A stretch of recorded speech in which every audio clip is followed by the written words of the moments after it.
একটা যোগ চিহ্ন কিন্তু দুটো বিয়োগ চিহ্ন দিয়ে গড়া, তাই অনেক অসম্ভবকে সম্ভবে পরিণত করা যায়। জীবনে চলার পথে শুধু বিশ্বাসটা নিজের উপর রাখতে হবে। একজন আদর্শবান স্ত্রীর এই তিনটি গুণ অবশ্যই থাকবে।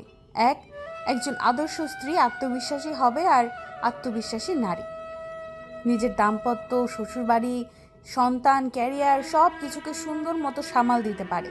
আর এটা সকল পুরুষেরাই করেন। পুরুষের কাছে নারীর চরিত্র ভালো হওয়াটা বিশাল একটি ব্যাপার এবং সব চাইতে গুরুত্বপূর্ণ।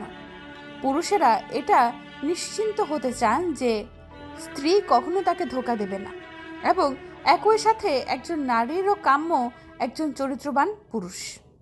একজন স্ত্রীর কাছ থেকে উপযুক্ত সম্মান আশা করেন যে কোনো পুরুষ, সাথে এটাও আশা করেন যে তার স্ত্রী এমন ব্যক্তিত্বের অধিকারী হবেন যেন সকলেই তাকে ভালোবাসবে এবং সম্মান করে। স্বামীরা এতে গর্ব অনুভব করেন এবং এই চমৎকার গুণটি একজন আদর্শবান স্ত্রী ধারণ করতে পারেন। কৃষকের হাতে যখন থাকে কোনো পণ্য, তখন তা হয় নগণ্য, মহাজনের দখলে থাকলে হয় চড়া মূল্য, ভোক্তার কাছে আসতে আসতে হয় অমূল্য। জীবনের প্রয়োজনে যদি নিজেকে বদলাতে হয় তবে তাই করো। প্রয়োজনের শুরুতে কিছুটা কষ্ট হবে, তবুও যে তোমার মূল্য বুঝলো না তার জন্য বসে সময় নষ্ট করো না। নিজেকে কারোর সাথে তুলনা করবেন না, শুধু এইটুকু নিজেকে বলবেন সবই আমার দ্বারা সম্ভব, আমি কেন পারবো না। আমরা সফলতা অর্জন করতে চাই সহজে। সফলতা অর্জনের জন্য যা ত্যাগ স্বীকার করতে হয় সেটা আমরা করতে চাই না। গাছ রোপণ না করে যেমন ফল খাওয়া যায় না, ঠিক তেমনি ত্যাগ স্বীকার না করলেও সফলতা অর্জন করা যায় না। একমাত্র রোজগার ঠিক থাকলে এই দুনিয়ায় ভালোবাসার আর ভালো রাখার মানুষের অভাব হয় না।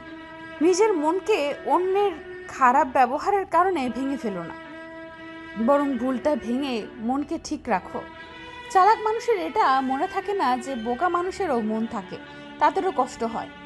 কর্মের থেকে বড় পরিচয় এই পৃথিবীতে আর কিছুই নেই। সব থেকে খারাপ অভিনয় হলো সবার কাছ থেকে নিজের ভালো থাকা উপস্থাপন করা। আবারও প্রেমে পড়বে তুমি, ভুলবে ঠকার যন্ত্রণা। মানুষটি যদি ঠিক হয়, ভালোবাসাটা তবে মন্দ না। আজকাল তো টাকা আর মানুষের মধ্যে খুব বেশি পার্থক্য নেই, দুটোই প্রয়োজনে ব্যবহৃত হয়।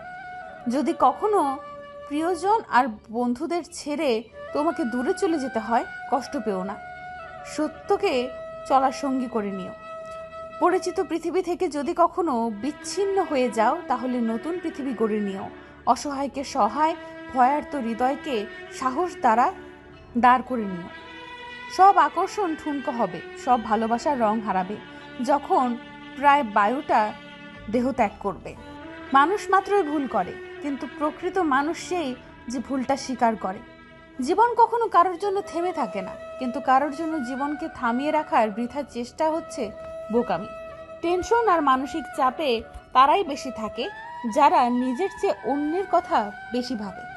ইতিহাস রাতারাতি হয় না, ইতিহাস হতে সময় নেয়, কিন্তু মানুষ মনে করে এদের দ্বারা কিছুই হবে না। এমন মানুষেরাই ইতিহাস গড়ে তোলে। সন্দেহ যা ব্যর্থতার থেকেও বেশি স্বপ্নকে ধ্বংস করে। বেঁচে থাকতে বাবা মায়ের মুখে ভাত দিন, মরার পরে গরু জবাই করে গ্রামবাসীর মুখে ভাত দিলে বাবা মায়ের আত্মা শান্তি পাবে না। সংসারে অভাব মেনে নেওয়া যায়, কিন্তু জীবনসঙ্গীর অবহেলা, অনাদর ও দুর্ব্যবহার কখনো মেনে নেওয়া যায় না। প্রিয় মানুষটা চলে যাওয়ার পর যদি কেউ উঁচু গলায় বলে আমি তাকে ভুলে গেছি, বুঝে নেবেন সে মিথ্যে বলছে। কারণ কলিজায় থাকা মানুষগুলো ছেড়ে চলে গেলেও সে আজীবন কলিজাতেই থাকে, শুধু বহিঃপ্রকাশ হয় না আর কি। বোঝার ক্ষমতা কম বেশি সবারই আছে, কেউ বোঝার প্রয়োজন মনে করে না, আর কেউ বুঝলেও না বোঝার ভান করে। কোকিল নিজের ভাষায় বলে তাই সে স্বাধীন, টিয়া আর ময়না অন্যের ভাষা বলে তাই তারা খাঁচায় পরাধীন। নিশ্চয়ই রব মানুষকে কষ্ট ও পরিশ্রম নির্ভর করে সৃষ্টি করেছেন। কখনো কখনো রাগ হাসির চেয়েও স্পেশাল হয়, কারণ হাসি তো সবার জন্যই হয়, কিন্তু রাগ শুধুমাত্র স্পেশাল মানুষের উপরেই করা যায়। যখন ছোট ছিলাম সবাই বলতো তুই কিচ্ছু বলবি না, চুপ করে থাক, আর এখন সবাই বলে তুই বেশি বুঝিস, চুপ করে থাক।